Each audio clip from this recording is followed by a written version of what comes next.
శ్రీమాత్రే నమః. హిందూ బంధువులందరికీ నమస్కారం. ఈరోజు మనం ఈ వీడియోలో శ్రీ స్కాంద పురాణాంతర్గత వైశాఖ మాస మహాత్మ్యము ఇప్పుడు మనం చెప్పుకుందాం.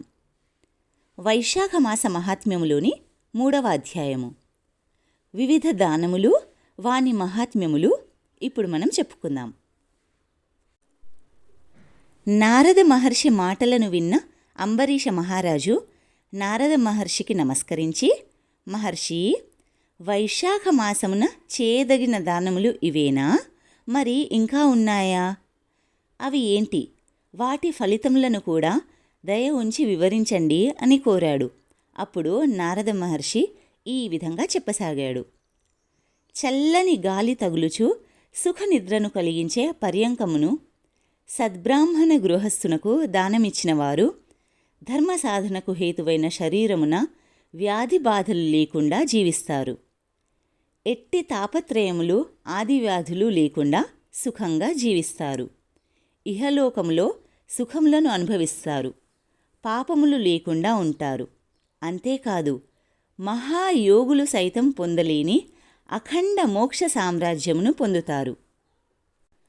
వైశాఖ మాసపు ఎండలకు బాధపడిన వారికి లేదా బ్రాహ్మణ శ్రేష్ఠులకు శ్రమను పోగొట్టునట్టి ఉత్తమ పర్యంకమును ఇచ్చినచో ఇహలోకములో ఎట్టి బాధను పొందరు.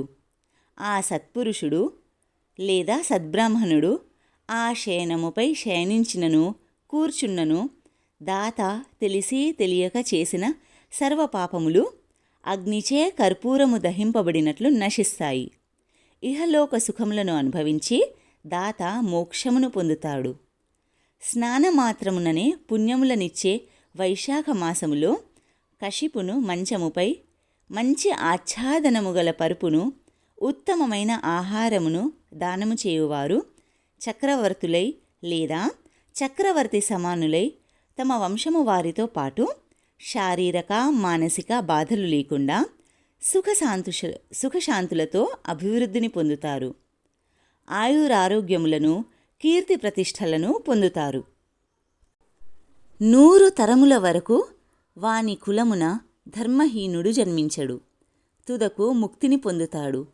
శ్రోత్రియుడైన సద్బ్రాహ్మణునకు ఆ మంచముపై పరుపుతో పాటు దిండును కూడా దానమిచ్చినచో సుఖనిద్రకు కారణమైన మంచమును పరుపును దిండును ఇచ్చుటచే ఆ దాత అందరికీ అన్ని విధముల ఉపకారము చేయువాడై ప్రతి జన్మయందును సుఖవంతుడు, భోగవంతుడు, ధర్మపరాయణుడై అన్నిటా విజయమునందుచు 7 జన్మల వరకు మహావైభవముగా గడిపి తుదకు ముక్తిని పొందుతాడు.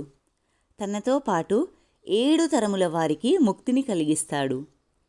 గడ్డి, తుంగ, మున్నగువానిచే నిర్మితమైన చాపను దానమిచ్చినచో శ్రీ మహావిష్ణువు సంప్రీతితో తానే దానియందు శయనించును.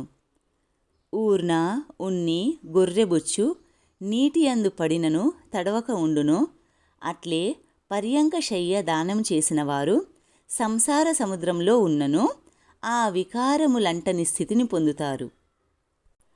అట్టి పర్యంక శయ్యాదానమును చేయలేని వారు చాపను దానం చేయవచ్చు.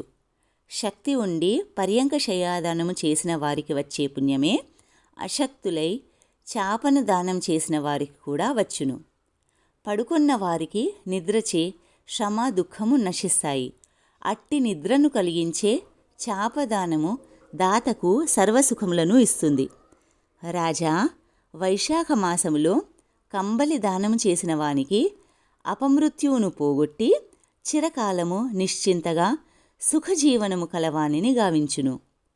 ఎండచే పీడింపబడిన వానికి వస్త్రమును దానము చేసినచో పరిపూర్ణ ఆయుర్దాయమును పొంది తుదకు ముక్తిని పొందుతాడు. లోని తాపమును పోగొట్టు కర్పూరమును దానమిచ్చినచో ముక్తి, ఆనందము కలుగుతాయి. దుఃఖములు నశిస్తాయి.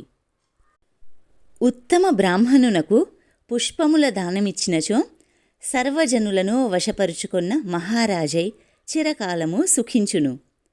కుమారులు, మన్మలు మున్నగు వారితో సర్వసౌఖ్యములను పొంది ముక్తిని పొందును. సూర్యుడు మేషరాశిలో ఉండగా వైశాఖ మాసములో కర్పూర తాంబూల దానమిచ్చినచో చక్రవర్తి అయి మోక్షమును పొందును.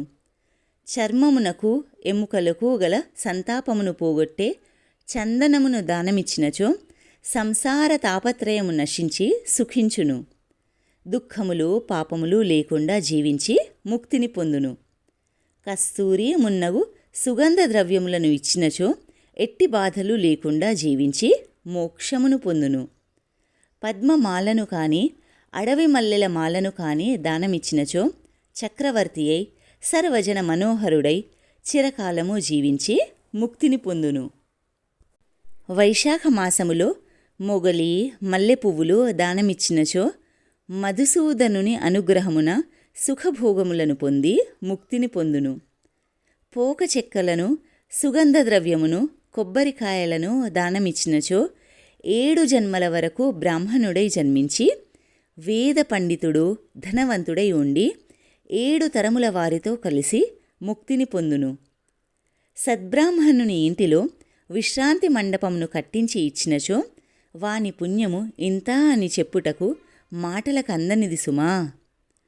నీడను ఇచ్చే మండపము, నీడలో ఉన్న ఇసుక తెన్నెలు, చలివేంద్రము వీనిని నిర్మించి బాటసారులకు జనులకు ఉపకారము చేసిన వారు లోకాధిపతులవుతారు. మార్గమున తోట, చెరువు, నూయి, మండపము వీనిని నిర్మింపచేసిన వానికి పుత్రులు లేకున్నను ధర్మలోపము అందువలని భయము లేదు. నూయి, చెరువు, తోట, విశ్రాంతి మండపము, చలివేంద్రము, పరులకు ఉపయోగించే మంచి పనులు చేయుట, పుత్రుడు, ఇవి 7 సప్త సంతానములు అని పెద్దలు చెప్పుచున్నారు. వీనిలో ఏ ఒకటి చేయకున్నను మానవునకు పుణ్యలోక ప్రాప్తి లేదు.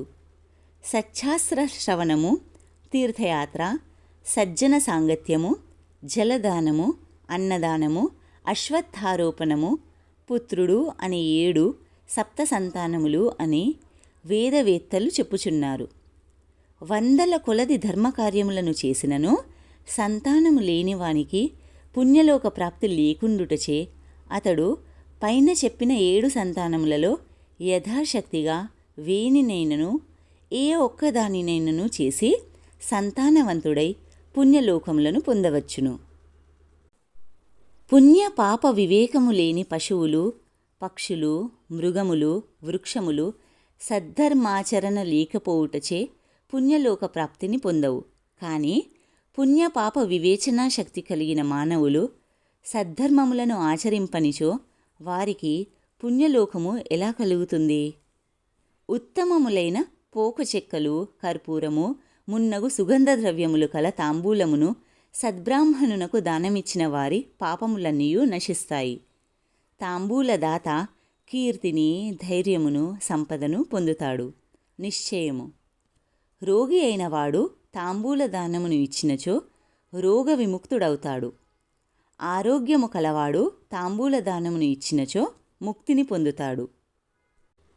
వైశాఖ మాసములో తాపహారకమైన మజ్జిగను దానమిచ్చినవాడు విద్యావంతుడు, ధనవంతుడు అవుతాడు. కావున వేసవి కాలములో మజ్జిగను తప్పకుండా దానము చేయాలి సుమా. వేసవి కాలములో ప్రయాణము చేసి అలసిన వానికి మజ్జిగను ఇచ్చినచో మరింత పుణ్యం కలుగుతుంది. నిమ్మ పండ్ల రసము, ఉప్పు కలిపిన మజ్జిగ అయినచో దప్పిక కలవానికి హితకరముగా ఉంటుంది. వైశాఖ మాసములో దప్పిక తీరుటకై బాటసారులకు లేదా సద్బ్రాహ్మణులకు పెరుగు కుండను ఇచ్చినచో కలిగే పుణ్యమెంతటిదో నేను చెప్పజాలను. అనంత పుణ్యం కలుగుతుంది అని భావము. లక్ష్మీవల్లభుడైన మధుసూదనునకు ప్రియమైన వైశాఖ మాసమున శ్రేష్టమైన బియ్యమును దానమిచ్చిన వారు పూర్ణాయుర్ధాయమును అన్ని యజ్ఞములు చేసిన పుణ్యఫలమును పొందుతారు. తేజోరూపమైన గోఘృతమును సద్బ్రాహ్మణునకు దానమిచ్చిన వారు అశ్వమేధ యాగము పుణ్యమును పొంది తుదకు విష్ణుపదమును చేరుతారు. విష్ణు ప్రీతికరమైన వైశాఖ మాసములో బెల్లమును, దోసకాయను దానమిచ్చిన వారు సర్వపాపములను పోగొట్టుకుని శ్వేతద్వీపమున వసిస్తారు. పగటి ఎండకు అలసిన వానికి లేదా బ్రాహ్మణునకు సాయంకాలమున చెరకుగడను దానమిచ్చినచో వానికి కలిగే పుణ్యము అనంతము. వైశాఖ మాసమున సాయంకాలమున ఎండకు అలసిన బ్రాహ్మణునకు పానకమును దానమిచ్చినచో చేసిన పాపములను పోగొట్టుకుని విష్ణులోకమును చేరుతారు. పండ్లను పానకమును దానమిచ్చినచో దాత యొక్క పితృదేవతలు అమృతపానము చేసినంత ఆనందమును పొందుతారు. దాతకు వాని పితృదేవతల ఆశీస్సులు లభిస్తాయి. వైశాఖ మాసములో పానకముతో పాటు మామిడి పండ్లను దానమిచ్చినచో సర్వపాపములు హరించును, పుణ్యలోక ప్రాప్తి కలుగుతుంది. చైత్రమాసమునందలి అమావాస్యయందు పానకము నిండిన కుండను దానమిచ్చినచో గయాక్షేత్రమున 100 సార్లు పితృశ్రాద్ధము చేసినంత పుణ్యం కలుగుతుంది. ఆ పానకమున కస్తూరి, కర్పూరము, వట్టివేళ్ళు మున్నగు వానిని కలిపి చైత్రమాసమునందలి అమావాస్యయందు దానమిచ్చినచో వివిధ రీతులలో చేయవలసిన షణ్ణవతి శ్రాద్ధములు నిర్వర్తించిన పుణ్యం కలుగును అని నారదుడు అంబరీష మహారాజునకు వివరించెను.